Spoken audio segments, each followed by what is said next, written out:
Nais kong basahin yung isang passage sa Mark chapter 9. Magpapasimula po sa ating pag-aaral because we live in an age of unbelief. Maraming tao ay hindi na naniniwala o kung naniniwala sa Diyos ay napakaliit. At yung sinasabing pananampalataya sa Bible ay marahil akala ng iba ay ganun kababaw. Pero notice, as we focus on Mark chapter 9, sabi doon sa verse number 20 or 21, and he asked his father, how long is it ago since this came unto him? And he said, of a child. Later, tingnan po natin ang kwento sa likod nito. And oft times it hath cast him into the fire and into the waters to destroy him. Ito gusto ko tingnan niya. But if thou canst do anything, have compassion on us and help us. Jesus said unto him, if thou canst believe, all things are possible to him that believeth. And straightway the father of the child cried out and said with tears, Lord, I believe. Help thou mine unbelief. Faith in the midst of unbelief. Pananampalataya sa gitna ng kawalang pananampalataya. Natatandaan niyo kung paano describe sa Bible na maraming mga tao ay hindi kumikilala sa Diyos. Maraming tao ay hindi mapasalamatin sa Diyos. Maraming tao ay ipinagpapalit ang Diyos. And that's the same condition that we have all around us. Kaya nga, kung ang pagbabatayan natin ay yung mga napapanood natin o naririnig natin o nakikita natin marahil sa internet, hindi madadagdagan yung pananampalataya natin eh. Maliban na lang kung ito ay talagang hango sa salita ng Diyos o mga katuruan na nakabatay sa salita ng Diyos. Pero sa karamihan, imbis na makapagpadagdag, lalong nakapagbawas ng pananampalataya. So that was the situation in this passage. Sa pagkakataong ito, dumating ang Panginoong Jesucristo sa gitna ng parang pagtatalo. O may mga nagtatanong sapagkat in-expect nila dahil mayroong mga tagasunod ang Panginoon, they would do what the Lord Jesus Christ was doing. Gaya ng pagpapagaling, gaya ng pangangaral. So, that's what He trained them to do. Pero pag tingin po natin, sabi sa verse number 14, dumating ang Panginoong Jesucristo. At pagdating nila sa mga alagad, ay nakita nilang nasa kanilang palibot-libot ang lubhang maraming mga tao at ang mga skriba ay nakikipagtalo sa kanila. At ginagamit nila yung occasion para questionin yung mga alagad. And so, mararamdaman niyo siguro kung tayo nasa likod ng mga alagad, hindi nila alam kung anong isasagot. Itinuro sa amin to, pero hindi namin alam ba't hindi nag-work. Ang sabi sa verse 15, at pagdakay ang buong karamihan, pagkakita nila sa kanya, ay nagtakang mainam. At tinakbo siya na siya'y binati. Sa English, ang pagkasabi, when the people saw him, they beheld him, they were greatly amazed and running to him, saluted him. Yung paggagamit ng amazed, of course, pwedeng may iba-ibang kahulugan. For many people, pag sinabi nilang, wow, or amazing, na-amaze na sila sa napakaraming simpleng bagay. Maraming bagay na pinagagamitan ng word amazing na hindi naman dapat pagamitan. Pero sa Bible, alam natin, only the Lord is truly amazing. Diba? Sa mananampalataya, hindi dapat nawawala yung pagkamangha natin sa Panginoon. Bagamat lumilipas ang panahon, para ba nagiging ordinaryo na lang yung ating pagbabasa ng scriptures o yung panahon ng ating pag-iisip patungkol sa Diyos, pero kailangan turuan tayo ng Diyos more. Kaya nga kahit ngayon, alam natin marami pang ituturo ang Panginoon. Even in heaven, hindi matatapos ang pagkakilala at pagkaalam natin sa Diyos because He is eternal. Diba? Kahit daw buksan na, tanggalin na yung mga veil sa ating mata, we will see Him as He is. Pero hindi magiging dahilan para ma-exhaust lahat ng pagkamangha, pagkaalam, because He will continue to reveal Himself. So sa isang mananampalataya, that's the difference. Pag namangha tayo sa Panginoon, meron siyang ipinakita. Pero sa mga believers, ganun lang yun. Pwede, wow. Pero pagkatapos wala na. Probably the same what happened to to the crowd, dumating ang Panginoong Kristo, kaya nga translation sa Tagalog, nagtaka sila. Hindi naman tinranslate na namangha no? Nagtaka sila para bang, eto na siya. And so, they wanted him to answer the questions. Bakit hindi nangyayari ito? Para bang, totoo, ang Panginoong Kristo, He was a miracle worker. Pero ganun lang ang tingin nila sa Kanya. At habang nakikinig ako ng isang message, mag-ingat daw tayo how we perceive the Lord. Sapagkat totoong ang Diyos ay makapangyarihan, totoong ang Panginoong Kristo, He can solve our problems. Pero, mag-ingat tayo, especially as we present the Lord Jesus Christ, na hindi lang siya pinipresenta na parang yung binibili mo sa butika o sa SM na ang sagot sa lahat ng problema. Sino ba naman ayaw sa ganun? But He came to die and to save people. Yun ang main issue, yung kaligtasan ng tao. See? At yun ang ayaw ng karamihan. Bakit siya pumarito? Again, for us to have a relationship with God. So, ganun yung crowd, namangha sila, lumapit sa kanila, and syempre, alam naman ng Panginoon, pero gusto niyang manggaling sa kanila, sabi tuloy sa verse 16. At tinanong niya sila, ano ang ipinapakikipagtalo ninyo sa kanila? Ano yung cause nung ganung questioning o kaguluhan? Okay? At nagkwento na. Ito na sabi. At isa sa karamihan ay sumagot sa kanya, Guro, dinala ko sa iyo ang aking anak na lalaki na may isang spiritong pipi, at saan man siya alihan nito ay binubuwal siya at nagbubula ang kanyang bibig at nagngangalit ang mga ngipin at unti-unting natutuyo, at sinasabi ko sa mga alagad na siya'y palabasin at hindi nila magawa. So andun na yung expectation, at kahit yung mga disciples marahil hindi nila maintindihan what happened, but wala yung ganong kapangyarihan. Sinabi ng Panginoon, magagawa namin ito, pati hindi namin magawa. There must have been an explanation. Now, dito pinaalala sa akin ng Panginoon yung reality ng Ephesians 6:12. Na totoo pa rin, mga kapatid, ang pakikipaglabang spiritual. Diba? We wrestle not against flesh and blood, but against principalities, against powers, against the rulers of the darkness of this world. Sabi nga ni John Piper, kapag ang ating mindset ay nasa labanan, hindi pwedeng pa easy lang. Sino ba naman ang nakaranas na nasa labanan na ang attitude mo, wala lang. The problem is that we begin to forget that we are in a spiritual battle. At totoo pa rin yun every day. Sabi nga ng kapatid kanina, paggising pa lang sa umaga, we must have a time with the Lord. Why? Hindi mo alam kung ano mangyayari the rest of the day. Minsan, napakaliit na bagay can cause friction. Minsan, sariling family, or even kahit nararanasan natin ito, kahit believers, nagugulat tayo, bakit biglang ganun? Well, yun ang realidad ng spiritual battle. And so, lalong kailangan natin ng Panginoon, lalong kailangan natin to seek Him, and to desire Him, and to know more of Him and His Word, sapagkat doon lang natin nakukuha yung kalakasan natin sa Panginoon. See? Not by might nor by power, but by my Spirit, said the Lord. Zechariah. See? Doon pa rin, hindi sa sarili nating lakas. And God will always show us. Kung kinakailangan hayaan tayo ng Diyos bumagsak, He will do that. Just to let us realize, Lord, hindi ko pala kaya. Time and time again, napakahalagang maalala natin ito. Kailangan natin ng Panginoon. So, there was an evil spirit, ang tawag dito, a dumb spirit, or a mute spirit. Ibig sabihin, hindi siguro makapagsalita yung bata. No? So, dahil doon, sa masamang spirito. So, don't think that even if everything seems to be okay, it is okay. Baka hindi. Okay. Or, huwag natin ipagbaliwala na nilulubayan na tayo ng enemy. Because He's present. Kung hindi yung enemy, which I doubt, kung siya nga ang umatak sa atin personally, isa lang ang devil. Pero marami siyang kampon nakasign sa bawat isa. So, patuloy yun. Let us be aware of that spiritual battle. Because yun ang gusto ng enemies, to destroy, to kill. Diba?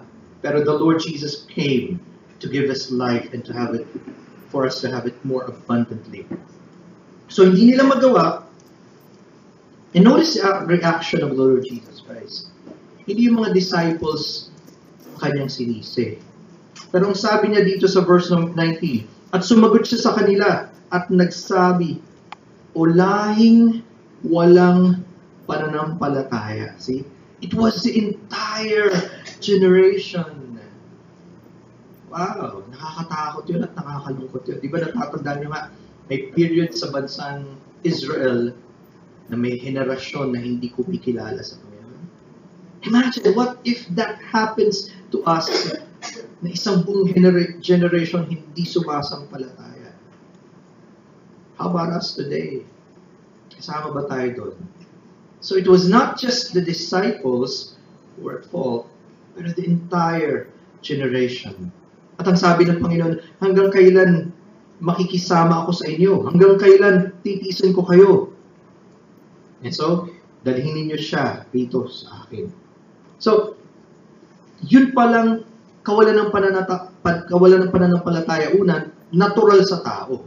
Because we know that faith comes from God. Pero, posible rin na dumarating at instead na lumakas ang ating pananampalataya, nang hihina ang ating pananampalataya through the years. Kaya nga sabi ko, dapat we must know and we must be careful sa mga bagay na makapagpapahina sa ating kuhasa natin yun. Hindi ganun kadali. Again, it's easier said than done. Dapat alam natin yun. We must be aware of our enemy. Dahil pag hindi, he will attack us anywhere, anytime. See? So yun ang kapagpapalakas sa atin, dun tayo lalo mag-focus. And that's why we need each other. We need to pray for one another.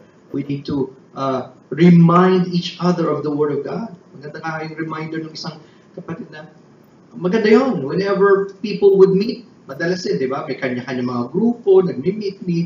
Huwag mawawala sa usapan, huwag mawawala sa paalalahanan ng patungkol sa Diyos at sa salita ng Diyos. Because it's possible na lumipas yung buong araw o nagkwentuhan, nasa ng Diyos. Diba? At huwag lang nating sabihin, kagaya ng sinasabi ni John Piper, na parang pahapyaw lang nabanggit naman ng Diyos eh. Hindi, dapat siya talaga yung pinakasentro. Because mawawala ng saysay lahat eh.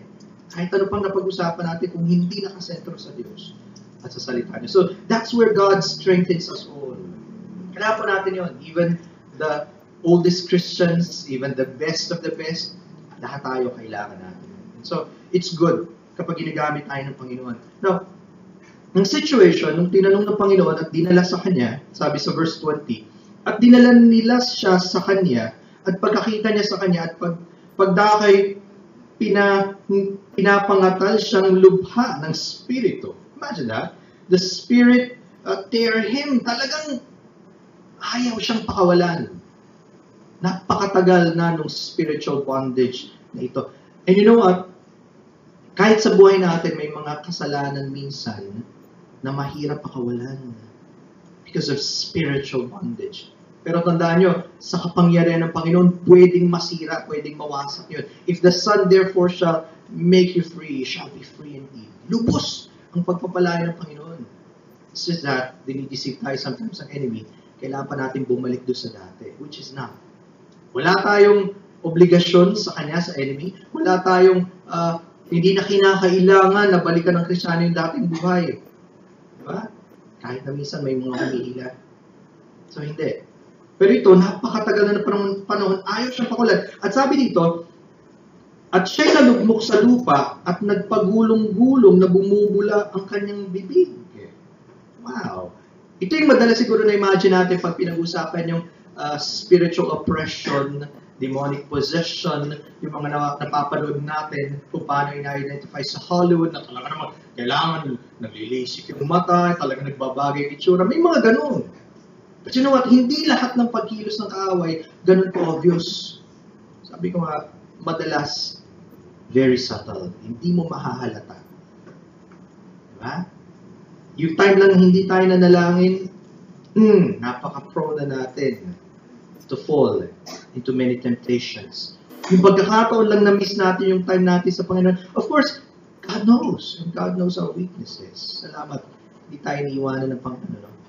Maraming pagkakataon na pwede na mahulog tayo sa bitag ng kaaway. And so the Lord asked, tinanong niya ang kanyang ama, kailan pang panahon nangyayari sa kanya ito? At sinabi niya, mula sa pagkabata. Imagine that, how many years? And so, I could imagine, siguro, pag tayo magulang, masakit yun to see yung anak natin gano'n. Pero dumarating din sa point, lalo na pag dala-dala mo na yung condition na yun, tanggap mo na. And so parang yung term na ginagamit natin, minsan, nahihirati na. Normal na sa kanya yan eh. Para bang dumating na yung pagkakataong wala nang pag-asa, ganyan na siya eh. Diba? And so sometimes may mga bagay sa buhay natin, we feel comfortable. Sometimes we can be comfortable with sin. We can be comfortable na ito na yung, ganito na ako eh. Para bang, ito talaga personality ko. Instead of asking God, Lord, change me, tinatanggap na lang natin kahit alam natin mali. See? Which is not true. Hindi yun ang plan ng Panginoon. Pero alam niyo, nagkaroon ng pag-asa yung tatay. After a long, long time. Siguro lahat na ng klase ng tao pinuntahan niya na o lahat ng pwede. Wala pa rin eh. Pero nung nakita niya ang Panginoon, nagkaroon siya ng hope. Truly our hope is in the Lord. Diba? Sabi niya dyan, at madalas na siya inihahagis sa apoy at sa tubig upang siya patayin. Datapwat, notice this. Again, kahit sa mga kabataan, kahit sino sa atin, isa sa mga tukso ng kaaway is that mas masarap kapag ginawa mo yung tukso o mas masarap kapag mas malayo ka sa Panginoon. Di ba? Sabi nga niya, nung tinutukso niya ang Panginoon, ibibigay ko sa iyo lahat ng kaharian sa mundo. Lumuhod ka lang, sumamba ka sa akin. Una, that was a deception. Bakit? Hindi naman sa kanya yan eh. Inaagaw lang niya sa Panginoon eh. Pangalawa, mawawala rin yun. Lahat ng nakuha ng tao dahil sa pandaraya ng kaaway, mawawala din yun in time. Hindi totoong pagpapala. So, don't ever think mas masaya ako pag malayo sa Panginoon. O mas magagawa ko yung gusto ko kapag hindi na ako sumusunod. That's a lie. And so, matagal nang nangyayari, pero notice, biglang nagkaroon siya ng pag-asa at ang kanyang sinabi, at ito yung gusto ko pagtunan natin ng pasin.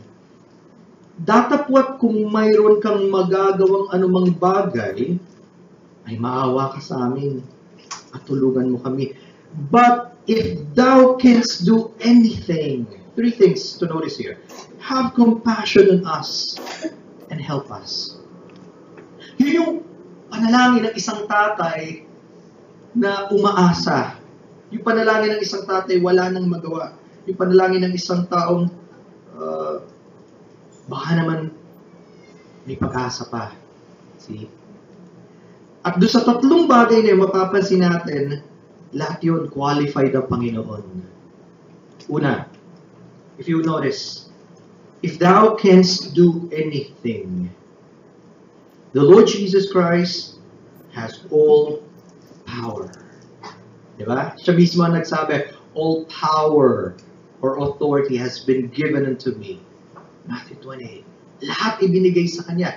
At isa sa katangian ng Diyos is that we have an all-powerful God. Do you still believe that God is all-powerful? Totoo ba?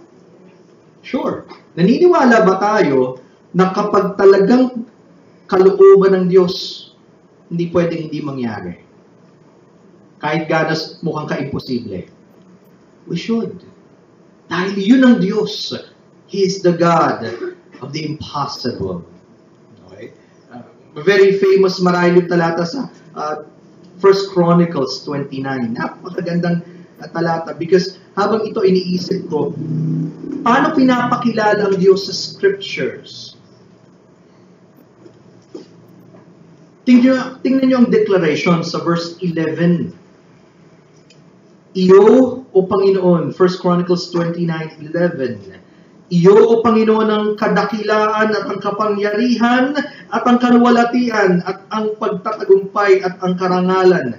Sapagat lahat ng nasa langit at na nasa lupa ay iyo. Iyo ang kaharian, O Panginoon, at ikaw ay nataas na Pangulo sa lahat. Walang bagay na hindi pag-aari ng Diyos. At walang bagay na hindi kayang gawin ng ating Diyos. That is the God of the Bible. And so dun sa request ng tatay, if thou canst do anything, kung kaya mong gawin kahit ano, He is able. So sa Panginoon, there is no problem when it comes to ability. Palagi nating nababasa o naririnig, God is able. Diba? With men, it might be impossible, but with God, all things are possible. Psalm 62:11. Para bigyan din ito, sino niya, isang beses lang sabihin ng Panginoon, it's already very important. Pero anong sabi sa Psalm 62:11? God has spoken once. Twice have I heard this, that power belongeth unto God. Kanino daw ang kapangyarihan? Sa Diyos. See, kaya hindi nakakapagtaka na kaya ng Diyos gumawa higit pa sa kaya nating isipin. Higit pa sa logic ng tao. Higit pa sa paraan ng tao. And you know what? That's why it's so important to know this God, to believe in this God, because He is so much able to do what we cannot do. Huwag lang sana tayong lalapit, although may mga pagkakataon talagang kailangan, lalo na kapag tayo nasa hangganan na. Pero sana matutunan at makilala natin ng Diyos, even during the times, kahit sa pinaka-simple, mukhang simpleng desisyon. Tandaan nyo, kahit simple yan, kung hindi kalooban ng Panginoon, hindi mangyayari. Diba? Nothing happens by chance. Pero, mula sa pinakasimple hanggang sa pinakamalaking bagay, nasa sa Diyos kung mangyayari o hindi. Diba? Yung binabagit ko kanina, diba? Kasi ninyong, alam natin yung passage sa Ephesians, chapter 3, verse number 20. Anong pagkabanggit? Now unto Him that is able. Yun ang term, diba? Able to what? Able to do exceeding abundantly above all that we ask or think, according to the power that worketh in us. Tingnan nyo yun? Sa Kanya, ngayon sa makapangyarihang gumawa ng lubhang sagana ng higit sa lahat ng ating hinihingi o iniisip ay sa kapangyarihang gumagawa sa atin. See? Kulang ang words to express the greatness of God. Kaya pag sa Diyos, it's always the superlative, yung pinaka. Kaya huwag kayo magtataka pag madalas ginagamit sa Bible, He is able to do exceeding abundantly. Pagka sa mga grammarian, sasabihin, masyado ng redundant yan. Bakit? Ipaulit-ulit ka na. Sa Bible, kulang yun. Pag patungkol sa Diyos, kulang yung pagkabanggit ng pinaka sa pinaka para sa Diyos. And so kung makikilala lang natin ang Diyos na ito, how great our God is. Kaya lang dumadating, at times china-challenge yung pananampalataya natin. Diba? Bakit sinabi ng Panginoon na sana meron tayong faith like a child? Hindi childish faith, ano? Childlike faith. Bakit? Kasi yung bata, pag naniwala, talagang naniniwala. Diba? In the innocence. Pero, habang tayo, nagkakaedad, nagkakaisip, dumarating maraming pagdududa. Talaga ba? Pwede ba? And we forget the greatness of this great God. So, dun sa request na yun, patutunayan ng Panginoon, He is able. But not only that, ang sabi nung tatay, if thou canst do anything, have compassion on us. Kung may kaya kang gawin, maawa ka sa amin. It's one thing to be able to do something. It's another thing to want to do it. Diba? Iba yung gusto mo at iba rin yung may kakayanan kang gawin. Meron sa atin, may kakayanan pero ayaw magpagamit sa Panginoon. Tama? Meron namang iba, gustong-gusto magpagamit, may mga limitasyon lang. Kaya hindi niya magawa. Pero sa Diyos, He is both able and He's both willing. He is a compassionate God. Wow. Makakaisip ba kayo ng isang pagpapatunay ng Diyos ng kanyang awa or compassion? May maisip ba kayo at the moment? I'm sure. Di ba? Marami tayong maisip. Kanino ba naaawa? Obvious ba ito, no? Naaawa ka sa kaawa-awa. Siyempre, ba't ka naman maaawa dun sa wala namang kulang eh. Lahat tayo kaawa-awa. See? Pero salamat na awa ang Diyos.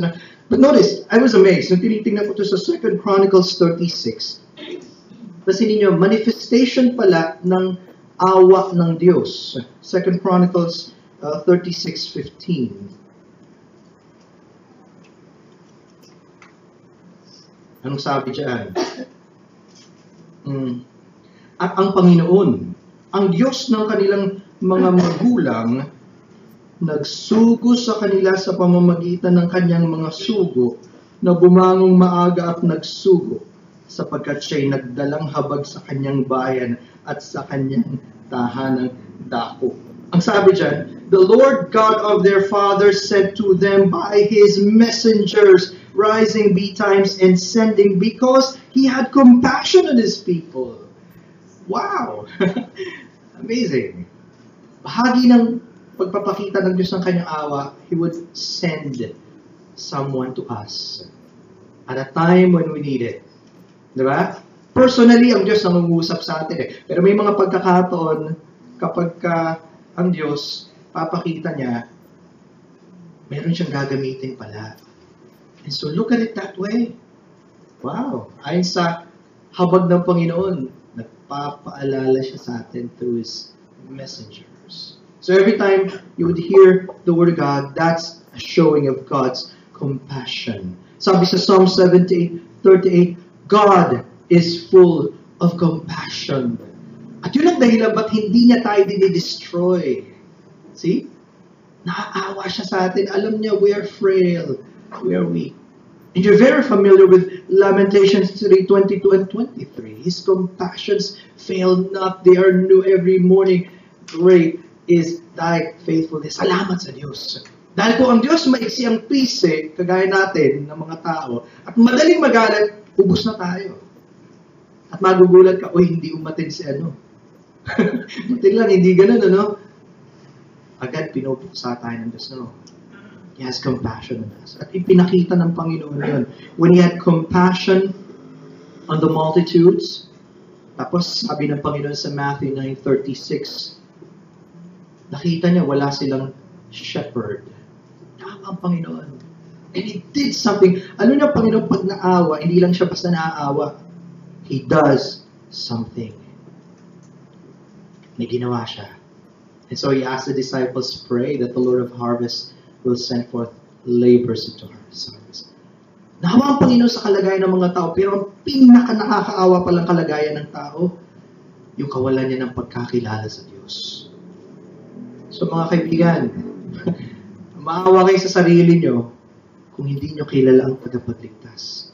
Pero huwag kayo maawa sa sarili nyo kung kilala nyo ang ating Panginoon. Because in Him, we are complete. Salamat, we have a God who is compassionate. And then, ang last request ng tatay, help us. And God is willing to help us. God is our refuge and strength, a very present help in trouble. Psalm 62:1. Diba? Hindi ba kayo natutuwa that God is never late a single second? The moment we need Him, He's always there with us. Minsan hindi agad pinapakita ng Panginoon, but exactly when we need Him. He's never too late. See? He's never ever late. Salamat sa Panginoon. So, napakaganda nun. Because through this story, makikita po natin, that's the reason why we need to know this God. Doon din sa Psalm 62 na yun, binabanggit Pwede nating pagtiwalaan ng Diyos. Dapat siya palagi nasa ating kalagitan. Kaya familiar kayo sa verse 10. Be still and know that I am God. How much do we know this great God? Mas lalo ba natin siyang na-appreciate paglipas ng panahon? Mas lalo ba natin siyang ipinapakilala sa iba because nagpakilala siya sa atin? You know what? Pag binalikan natin as we close on this passage sa Mark chapter 9, sabi ng Panginoon, dahil ang Diyos ang nagbibigay ng pananampalataya at humiling ang tatay, sabi ng Panginoon, if thou canst believe, all things are possible to him that believeth. Bakit posible, kahit yung mukhang imposible, kapag tayo sumasampalataya? Is it because of the greatness of our faith? Di ba, minsan pagka may dalawang nananalangin, diba? Sasabihin, ay, yung mananalo dyan, mas malakas sa pananampalataya. So ba yun? Of course not. Ang answer dyan sa 1 John chapter 5, verse 14, kung humihingi tayo ayon sa kanyang kalooban, we have the confidence na may ibibigay na sa atin. We have the petition that we ask of Him. So, it is not because of our own faith. In fact, ang nakaka-amaze ito, kaya na the Lord spoke to me, lahat tayo Hindi natin pwedeng sabihin, I have full faith. Hindi natin pwedeng sabihin, masyado na akong mature. Talagang, palagi naman ako naniniwala sa Diyos Dumarating tayo sa moments of doubts. Pero ang kagandahan, nung sinabi ng tatay, sabi niya, and straightway the father of the child cried out. Talagang sumigaw siya Sabi niya, and said with tears, umiiyak pa siya, Lord, I believe. Help thou mine unbelief. In the midst of a generation of unbelievers, papaanong tong tatay na to nagkaroon ng kahit kaunting pananampalataya? Palagay niyo, sino nagbigay nun? It must have been the Lord Jesus Christ. Ang Panginoon din nagsabi, if you have faith, even as a mustard seed, you can say to this mountain, be thou removed and be cast into the sea, and it shall be done. Anong ibig sabihin? Yung pananampalataya binibigay ng Diyos is already complete, kahit maliit yan. Pero nagsisimula sa maliit, but it grows. See? So kung nagsimula tayong manampalataya, dapat lumalalim yung pananampalataya natin. Okay? And you know what? May mga pagkakataon, kailangan nating sabihin to Lord, yes, I believe in you, pero tulungan niyo po ako in the midst of unbelief. Pag ang mga kasama natin are unbelievers, Lord, tulungan niyo po ako to believe in you, even if they don't. Katiwa-tiwala ba ang Diyos? Yes, definitely. He's a great God. And you know what? Nakaka-encourage because God remains faithful even when we don't believe. Even when we are unfaithful. Character ng Diyos yun Pero, may nararanasan ang mga anak ng Diyos na totoong sumasampalataya sa Diyos kumpara sa mga nagdududa sa Kanya. Paano mo nararanasan ang Diyos sa buhay mo? Nararanasan mo ba siya sa isang makapangyarihang paraan? Nagpapakilala ba siya sa mga paraan? O pagkakilala mo lang sa Kanya, kaunti lang. Because you do not really believe. Sana i-search tayo ng Panginoon because this is a challenge to all of us. Ako, kailangan akong paalalahanan ng Panginoon. At kailangan turuan muli ako ng Panginoon to really, really trust in Him. Naway, i-grant ng Panginoon sa atin yung greater faith. Tayo naman. Wonderful Lord, how inadequate we are. Sapagkat alam namin, Panginoon, lahat kami